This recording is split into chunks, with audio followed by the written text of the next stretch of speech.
everyone, a very warm welcome to all of you in my YouTube channel। कल हमने जो biodiversity का topic पढ़ा था, आज हम उसी को कंटिन्यू करते हैं। कल हमने बायोडाइवर्सिटी में बात की थी कि what is mean by biodiversity, biodiversity term किसने दिया था। फिर हमने बात की थी बायोडाइवर्सिटी टर्म को पॉपुलराइज किसने किया था। फिर हमने उसके लेवल्स, उसके एस्पेक्ट्स की बात की थी और कुछ ऐसे कॉजेस थे जैसे कि हमने उनको दो कैटेगरी में डिवाइड किया था। मैन मेड कहा था हमने, एक नेचुरल कॉजेस कहा था, जिनकी वजह से हमारी बायोडाइवर्सिटी का रेगुलरली लॉस होता जा रहा है। और इसी टॉपिक को हम कंटिन्यू करेंगे कि जो बायोडाइवर्सिटी है उसका कंजर्वेशन करना क्यों एसेंशियल है। बायोडाइवर्सिटी है, हम उसका कंजर्वेशन जो करने की जो प्लानिंग कर रहे हैं या कंजर्व करना जो एसेंशियल है वो क्यों है। अब देखिए उसमें बायोडाइवर्सिटी है ये हमारे लिए हर एक एस्पेक्ट से बेनिफिशियल इफेक्ट शो करते हैं। जैसे essential for preserve the continuity of food chain, हमारे इकोसिस्टम को मेंटेन रखने के लिए फूड चेन बहुत ज़्यादा ज़रूरी है। फूड चेन को कंटिन्यू रखने का जो काम है वो किसकी वजह से हो रहा है, बायोडाइवर्सिटी प्रेजेंट है अर्थ क्रस्ट के ऊपर, तभी तो यहाँ पे हमारी जो फूड चेन है वो मेंटेन है। एनिमल्स है, प्लांट्स है, ये सारे क्या परफॉर्म करते हैं, फूड चेन परफॉर्म करते हैं और इन्हीं का कॉम्प्लेक्स जो नेटवर्क बन जाता है उसको हम फूड वेब बोल देते हैं।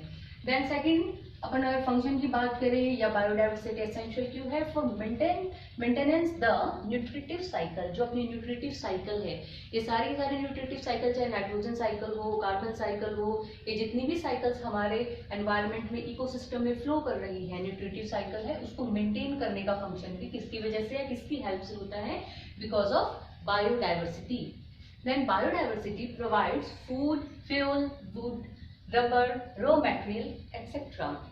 जो रॉ मटेरियल्स है जितने भी इंडस्ट्रियल लेवल पे, रबर है, वुड है, फिर अपना फूड है, फ्यूल है, ये सारा किसकी वजह से प्रोवाइड होता है हमें, बायोडाइवर्सिटी की हेल्प से। बायोडाइवर्सिटी की वजह से ही हमें सारे के सारे अपनी रिक्वायरमेंट्स है वो हमारी फुलफिल होती है।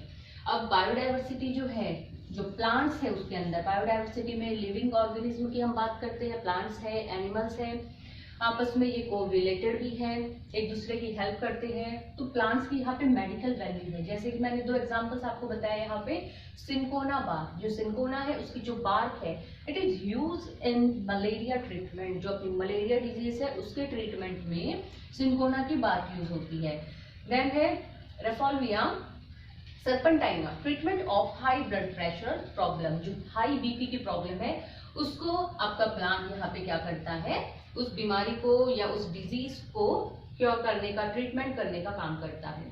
Decrease the environmental pollution, biodiversity हम बोलते हैं कि हमें बहुत ज़्यादा या ज़्यादा से ज़्यादा प्लांटेशन करना चाहिए। क्यों करना चाहिए, क्योंकि इसकी वजह से एनवायरमेंटल की जो पॉल्यूशन प्रॉब्लम है उसका भी क्या होता है, सॉल्यूशन होता है। इसलिए हम बोलते हैं कि बायोडाइवर्सिटी, प्लांट्स है, एनिमल्स है, इनके नंबर अगर हमारे एनवायरनमेंट पे मेंटेन रहेंगे, इनका डिग्रेडेशन नहीं होगा, इनका लॉस नहीं होगा, तो हमारे एनवायरनमेंट में पॉल्यूशन भी कम होता जाएगा। अब है नेक्स्ट, इसमें इकोनॉमिक वैल्यू भी है बायोडाइवर्सिटी की, सोशल वैल्यू भी है, कल्चरल वैल्यू भी है एंड हमारी स्पिरिचुअल वैल्यू भी है बायोडाइवर्सिटी की। अब है मोड्स ऑफ कंजर्वेशन, बायोडाइवर्सिटी का जो कंजर्वेशन है उसको हमने दो कैटेगरी में डिवाइड किया है, ex situ conservation and in Situ conservation.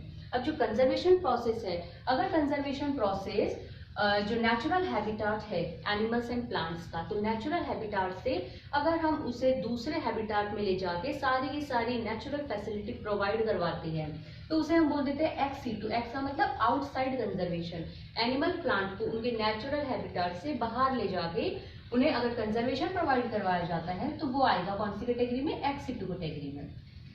And in Situ conservation, in Situ conservation का मतलब क्या है, एनिमल एंड प्लांट जो है उनको उनके नेचुरल हैबिटाट में अगर हम कंजर्वेशन प्रोवाइड करवाते हैं, प्लानिंग के साथ उनको हम या प्रोटेक्टेड एरियाज में डिवाइड, जो IUCN अपनी है, international union of conservation of nature and natural resources, इसने कुछ प्रोटेक्टेड एरियाज यहाँ पे डिसाइड किए हैं जिनकी हेल्प से क्या किया जाता है, एनिमल्स एंड प्लांट स्पीसीज को उनके नेचुरल हैबिटाट में ही कंजर्वेशन प्रोवाइड करवाया जाता है।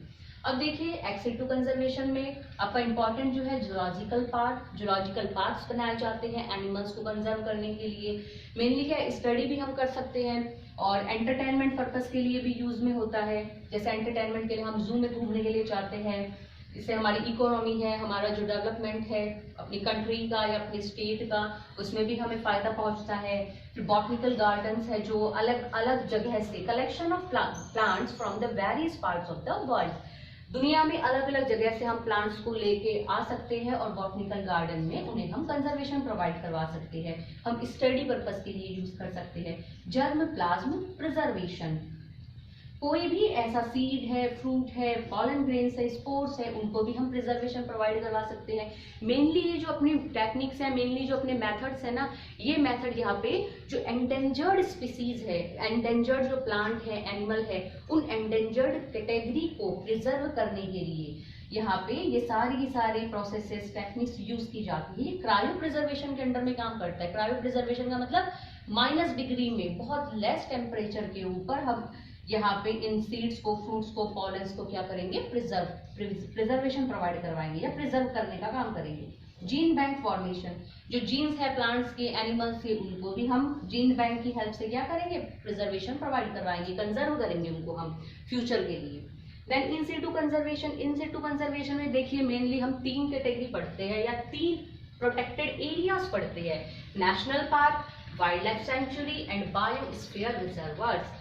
अब अगर हम जुलाई 2019 के डाटा की बात करें तो इंडिया में नेशनल पार्क के नंबर 104 है, वाइल्ड लाइफ सेंचुरी के नंबर 551 है और बायोस्फीयर रिजर्व के नंबर है 18।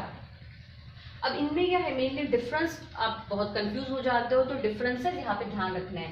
नेशनल पार्क का मतलब क्या है, ये कीवर्ड क्या है यहाँ पे, हैबिटाट, ये हैबिटाट यहाँ पे कीवर्ड है, ये ध्यान में रखिएगा। यहाँ पे जैसे कीवर्ड अगर हम लेके चले तो स्पेसिफिक स्पीसीज कीवर्ड ध्यान में रखिएगा, और यहाँ पे अगर हम कीवर्ड याद रखें तो वो है ऑल इकोसिस्टम। इन तीनों को आप याद रखोगे तो आराम से इनको आप कैटेगराइज कर सकते हो, डिफरेंशिएट कर सकते हो। नेशनल पार्क में वाइल्ड लाइफ है प्लस एनवायरमेंट, इन दोनों के हैबिटाट को हम कंजर्व करने का काम करते हैं। वाइल्ड लाइफ सेंचुरी में हम क्या करते हैं, सिर्फ कोई भी एक स्पेसिफिक स्पीसीज हमने ले ली, या फिर कोई भी वाइल्ड लाइफ है, कोई भी ऐसा एनिमल है, उसी को हम, या फिर कोई भी ऐसा प्लांट है, सिर्फ उसी को हम मेन पर्पज से क्या कर रहे हैं, कंजर्वेशन प्रोवाइड करवा रहे हैं। उसके साथ में और भी यहाँ पे एनिमल्स आपको मिलेंगे अगर आप कहीं भी विजिट करने जाओगे, लेकिन मेनली वो एरिया फेमस होगा यहाँ पे किसी एक स्पीसीज के लिए। बायोस्फीयर रिजर्वर में पूरे के पूरे इकोसिस्टम को या जितनी भी लाइफ की फॉर्म्स है सबको यहाँ पे बायोस्फीयर रिजर्वर में क्या किया जाता है, कंजर्वेशन प्रोवाइड करवाया जाता है। अब नेशनल पार्क जो अपना है जिसमें हैबिटाट को कंजर्व कर रही है, नो बायोटिक इंटरफेरेंस, यहाँ पे किसी भी टाइप का हमारा इंटरफेरेंस यहाँ पे बर्दाश्त नहीं किया जाएगा। हम किसी भी टाइप का यहाँ पे इंटरफेरेंस इस एरिया में हम नहीं कर सकते, ना तो हंटिंग कर सकते हो आप, ना किलिंग कर सकते हो एनिमल को। Destruction and collection of plants, यहाँ पे अगर हम चाहें कि हम उस एरिया में जाके कुछ भी प्लांट्स है, वहाँ की लकड़ियाँ है, वहाँ पे हम गम है या रबड़ है, अगर वहाँ के लोकल पीपल्स चाहते हैं कि हम वहाँ से जाके कलेक्ट करके ले आए तो ये पॉसिबल यहाँ पे नहीं होगा। ग्रेजिंग, हम अपने पशुओं को ग्रेजिंग भी नहीं करवा सकते। Alteration of boundaries not possible, अगर यहाँ पे हम चाहे, यहाँ हमारी गवर्नमेंट चाहे कि बार बार में इसकी बाउंड्रीज को आप चेंज कर रहे हो तो ये भी यहाँ पे पॉसिबल नहीं है। तो नेशनल पार्क वो एरिया है जो स्ट्रिक्टली बाउंड्रीज या स्ट्रिक्टली यहाँ पे बाउंड एरिया होता है, इस एरिया में हम किसी भी तरह का इंटरफेरेंस नहीं कर सकते। फिर वाइल्ड लाइफ सेंचुरी जो अपनी है इसमें लिमिटेड टाइप का इंटरफेरेंस यहाँ पे पॉसिबल हो सकता है, जैसे कल्टीवेशन है, ग्रेजिंग है, कलेक्शन ऑफ सम मटेरियल्स या सम वुडन या सम प्लांट्स बोल सकते हो आप, सम रबर, या फिर यहाँ पे जितने भी टाइप्स के अपने प्लांट से मिलने वाले अपने जो बेनिफिशियल इफेक्ट्स है उनका हम फायदा यहाँ पे उठा सकते हैं। इन्वेस्टिगेशन के लिए हम यहाँ पे हम विजिट भी कर सकते हैं, साइंटिफिक रिसर्चेस भी यहाँ पे हो सकती है। एंड बायोस्फीयर रिजर्वर जो अपना है ये क्या है, कोर जोन है, सेंटर जोन, इसको 3 जोनेशन में डिवाइड किया जाता है, buffer zone, second zone and सबसे बाहर ट्रांजिशन जोन है। यहाँ पे क्या हो सकता है, ह्यूमन बीइंग का जो इंटरफेरेंस है वो पॉसिबल है। तो इस टाइप से हमारा इन सिटू कंजर्वेशन में national park, wild life sanctuary and biosphere reservoirs है। अब इस टॉपिक को हम कंटिन्यू करेंगे अपने नेक्स्ट लेक्चर में। अगर आपको ये पसंद आया टॉपिक, अगर आपको समझ में आया है तो सब्सक्राइब, लाइक एंड शेयर जरूर कीजिएगा। Thank you.